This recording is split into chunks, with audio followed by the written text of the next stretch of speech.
Alright, Reading Rainbow, episode 134, When Aunt Lena Did the Rhumba.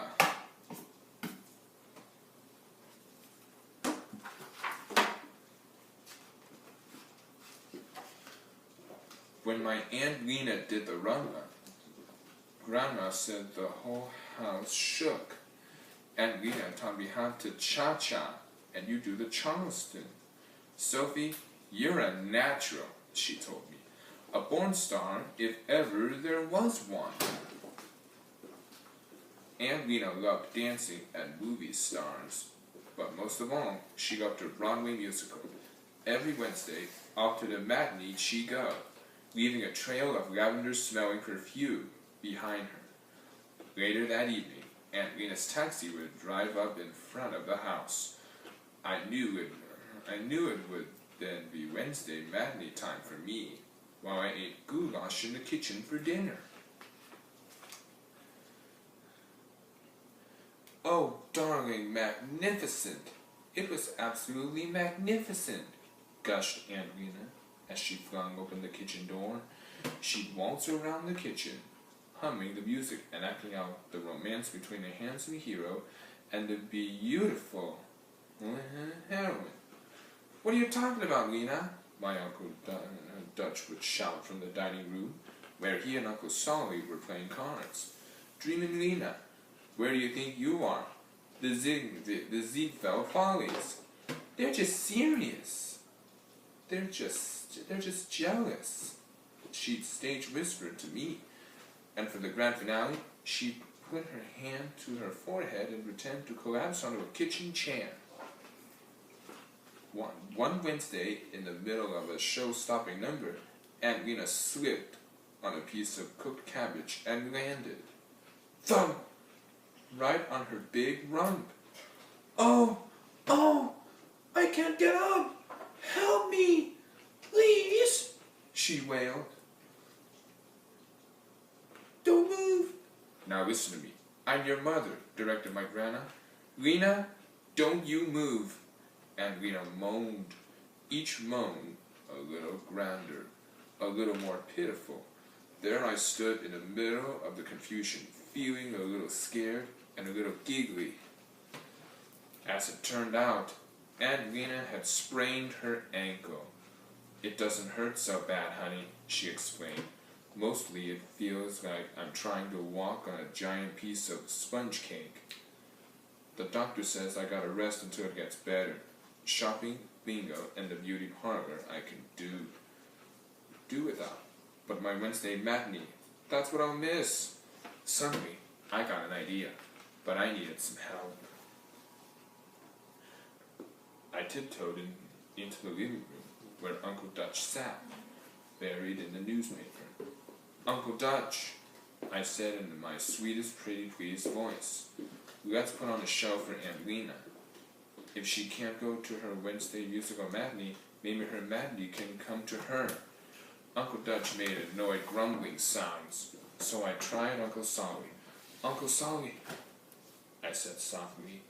Grandma said your boogie-woogie bugle sent sailors and their sweethearts swinging from the rafters. Does that mean you could play the music for our show, and I could dance? Uncle Solly just said, Sophie, be a good girl and give me some black cherry soda. I hung my head and trudged into the kitchen. Grandma, I blurted out, Uncle Solly wants some black cherry soda, and Aunt Lena is very sad because she can't go to her matinee, and I want to make a musical show for her, right here, right in her bedroom, to cheer her up.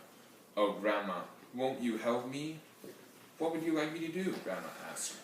Well, maybe you can help me with my favorite costume. I need a feather boa and many necklaces, and long gloves, and a big hat.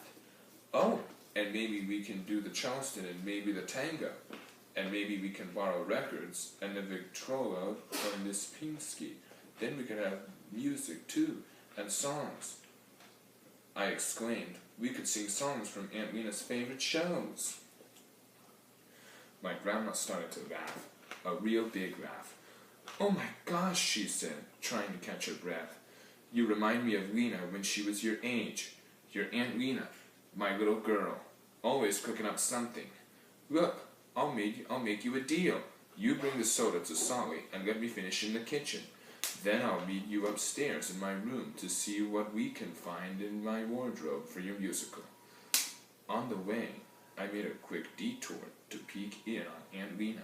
She was browsing through piles of matinee programs she kept in a pink hat box next to her bed. Half an hour later, I appeared downstairs in the living room in full costume, without a minute's hesitation, feeling like the showstopper Aunt Lena told me I would one day become. I belted out the first song that popped into my head. Take me out to the ball game. Take me out to the crowd, I sang.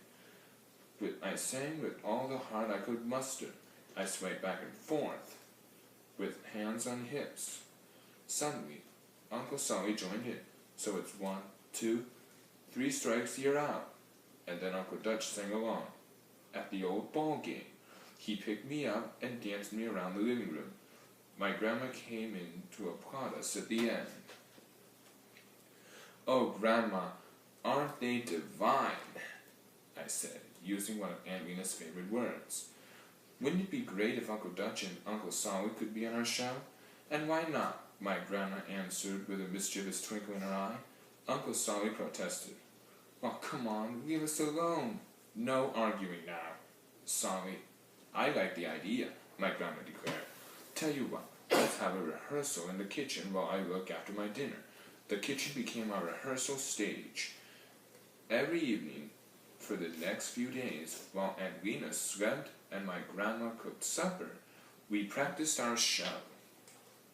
Finally, Wednesday arrived, as Aunt Lena napped. My grandma and I hung curtains made from old sheets in front of Aunt Lena's bed.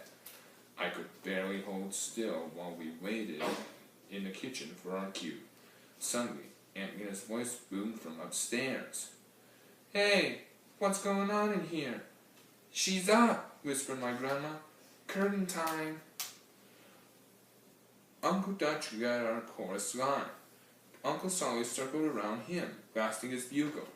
Give my regards to Broadway.